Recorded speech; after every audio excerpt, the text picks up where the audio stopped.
20वीं और 21वीं सदी के चंद नामवर और मोतबर ड्रामा निगारों में एक नाम फातिमा सुरैया बजिया का है, जिनके ड्रामे मुआशरे की जीती जागती तस्वीर महसूस होते हैं। पाकिस्तान टेलीविजन के ड्रामों का जब भी जिक्र चल निकलता है तो जिस बात पर फौरन ध्यान जाता है वो ड्रामे की तहजीबी तरबियत का पहलू है, जो मौजूदा दौर में नापैद हो चुका है। माजी के ड्रामों के जरिए मुआशरे को अपनी इक़दार के बारे में बताया जाता था। अब तो ड्रामे के नाम पर घरेलू सियासत सिखाई जा रही है। पीटीवी की सुनहरी तारीख में जिन लोगों ने तहजीबी तरबियत की, उनमें सबसे अहम शोबा ड्रामा निगारी था। पीटीवी के नामवर ड्रामा निगारों का जायजा लें तो उनमें एक बड़ा नाम फातिमा सुरैया बजिया का है।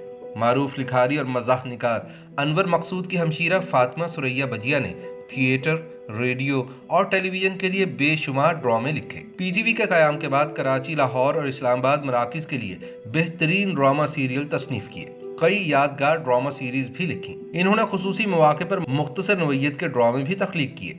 रेडियो के लिए भी कई किरदारों को कहानियों में पिरोया। तारीखी और नामवर नावलों से माखूज करके कई शानदार कहानियों को ड्रामाई तश्कील दी। जापानी क्लासिकी अदब से कहानियों को अखज़ करके थिएटर के ड्रामों में ढाला।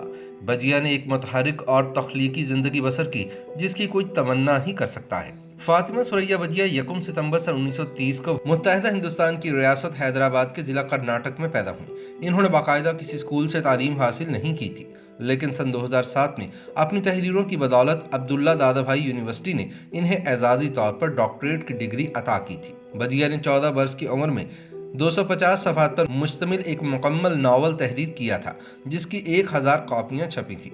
फिर जिस दौर में इन्होंने टीवी के लिए लिखना शुरू किया, उस वक्त ड्रामे की एक किस्त के सिर्फ 250 रुपये इन्हें मिला करते थे। हालांकि बकौल बजिया हैदराबाद दक्कन में इनके यहाँ 60 मुलाजिम हुआ करते थे। इन बातों का जिक्र मरहुमा अक्सर अपने इंटरव्यूज में भी किया करती थी। फातिमा सुरैया का पहला ड्रामा किस्सा चहार दरवेश था, जो इन्होंने मुल्क में टीवी नशरियात के आगाज से सिर्फ 1 साल बाद यानी आज से 6 अशरे पहले लिखा था। किस्सा चहार दरवेश इस्लामाबाद सेंटर से टेलीकास्ट हुआ था, जिसने खूब शोहरत पाई।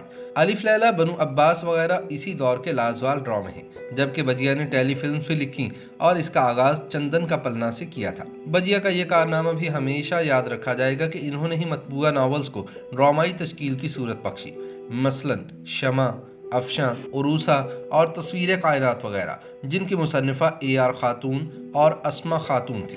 लेकिन इन्हें बजिया ने टीवी ड्रामे का रूप दिया और अमर कर दिया। जबकि आगही और अना समेत इन्होंने सैकड़ों ड्रामे लिखे। बजिया पाकिस्तान जापान कल्चर एसोसिएशन से भी कई बरस तक वाबस्ता और सदर के ओहदे पर फाइज रहीं, और इसी अरसे में इन्होंने एक जापानी नावल पर उर्दू में स्टेज ड्रामा तख्लीक किया। साथ ही साथ इन्होंने जापानी तर्ज की शायरी, हाइकू और वाकला को 11 पाकिस्तानी जुबानों में भी मुतारिफ कराया।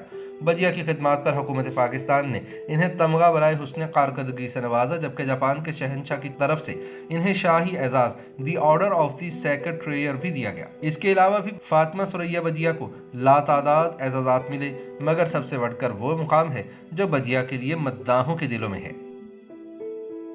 YouTube पर गूगली न्यूज देखने के लिए youtube.com की सर्च बार में गूगली न्यूज TV टाइप करें। गूगली न्यूज के पेज पर सुर्ख रंग के सब्सक्रिप्शन वाले बटन पर क्लिक करना ना भूलिए। YouTube पेज पर अपलोड होने वाली वीडियोस से बाखबर रहने के लिए बेल आइकन पर क्लिक कीजिए। आपको हर नई वीडियो के बारे में नोटिफिकेशन मौसूल हो जाएगा।